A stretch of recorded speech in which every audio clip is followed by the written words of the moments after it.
Hello and welcome to Access Sportsnet Dodgers, brought to you by Mercury Insurance. John Hartung, Jerry Hairston Jr., Nomar Garcia-Parra, and Oral Hershiser. Game one of the Fall Classic, anything but a classic for the Dodgers, and we wondered how they might look after not playing a baseball game for a week after they swept the Brewers in the NLCS. They did not look like the same team that we saw winning 9 out of 10 games to start this postseason. Blake Snell, Jerry, pitching for the first time in 11 days. He wasn't as sharp.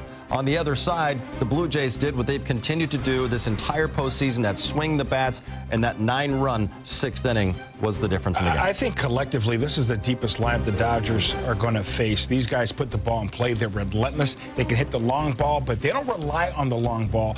We saw it tonight. Dodgers, obviously, especially from the pitching standpoint, really didn't bring their A game. And on the hitting side, struck out 13 times to their 4. That has to change if we're going to win this series. Yeah, I think this lineup, as you mentioned, it's also because it's hot right now. I mean, they're rolling right now. They have momentum coming in. You know, everyone is swinging the bat. They're feeding off the energy right now. As they said, it's the postseason. That's what they're doing. They're doing that really well.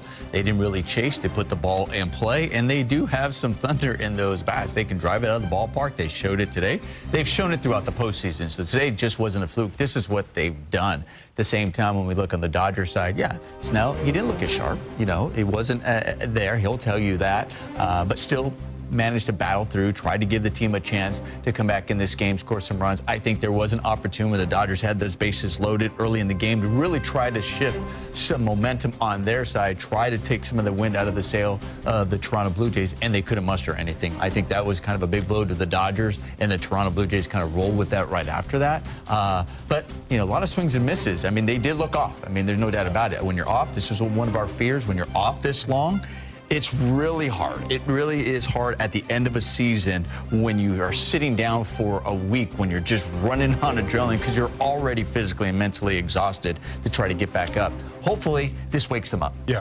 We're going to break this game down throughout this show, and we're going to look at it. And the good thing is we're going to break down one game. And to quote the great Tommy Lasorda, if it was a one-game series, I'd be really sad.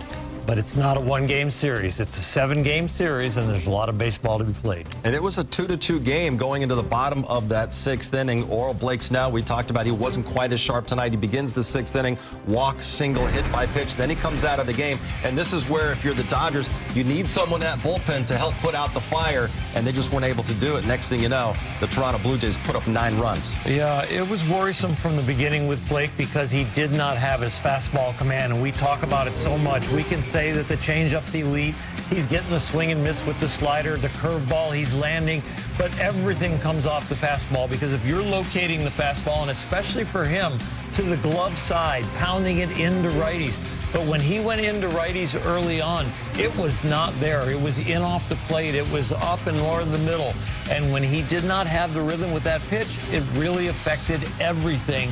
And I think by the time he got second time around with Toronto, they knew he didn't have the pinpoint control, and they started to get on it. And we talked about the bullpen before the game. You know, obviously, you know, Vesia being out, he's a guy that you would probably put in with guys on traffic. You know, like who are you going to go to just try to really minimize here and possibly find a way to get out or really minimize the amount of runs.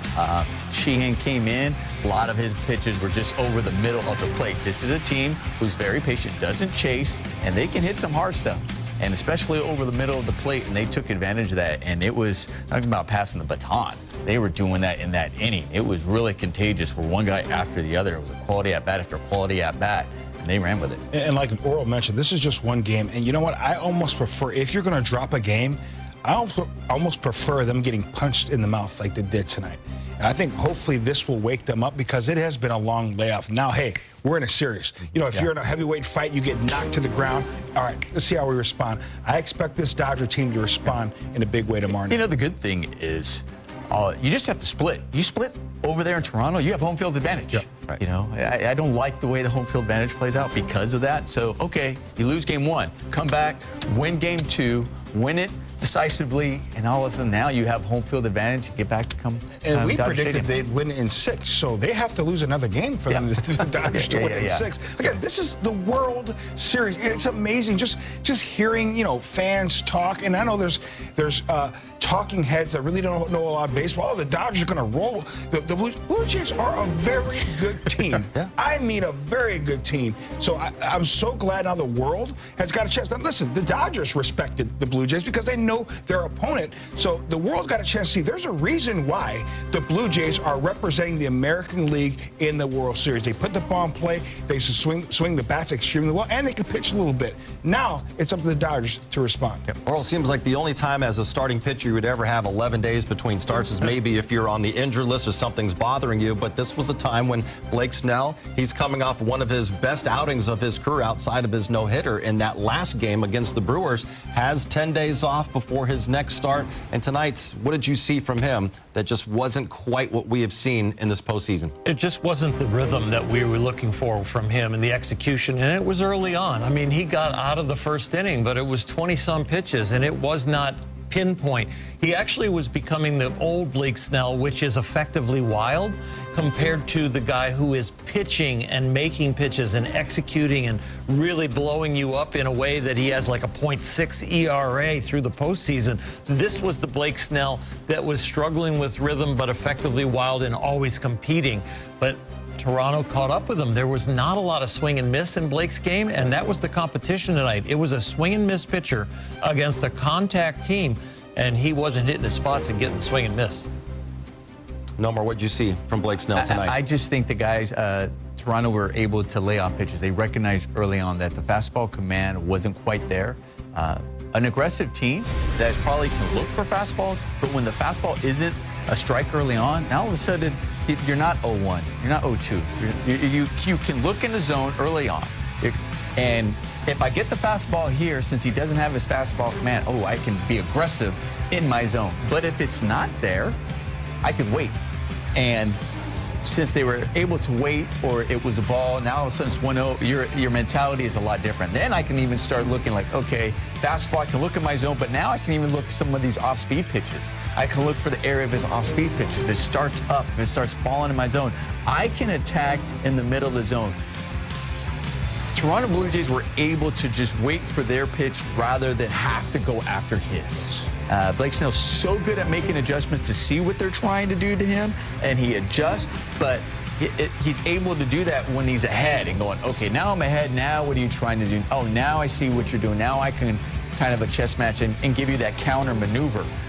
He wasn't able to get ahead, so he can wait for that counter maneuver. He was already behind and having to show his maneuver early on, and they were sitting and waiting and patient and took advantage. That last pitch, that arm side fastball, obviously he wasn't trying to hit Varsho whatsoever. It got away from him. But early on, he had a hard time with that fastball command arm side. Usually gets that strike at the top of the zone to really set up his breaking ball and the changeup. Early on, he did not have that. Like Nomar was talking about, as a hitter, when you're not hitting that fastball, hitting your spots normally, he didn't have his fastball command tonight, so you can kind of hunt certain pitches. I saw Springer.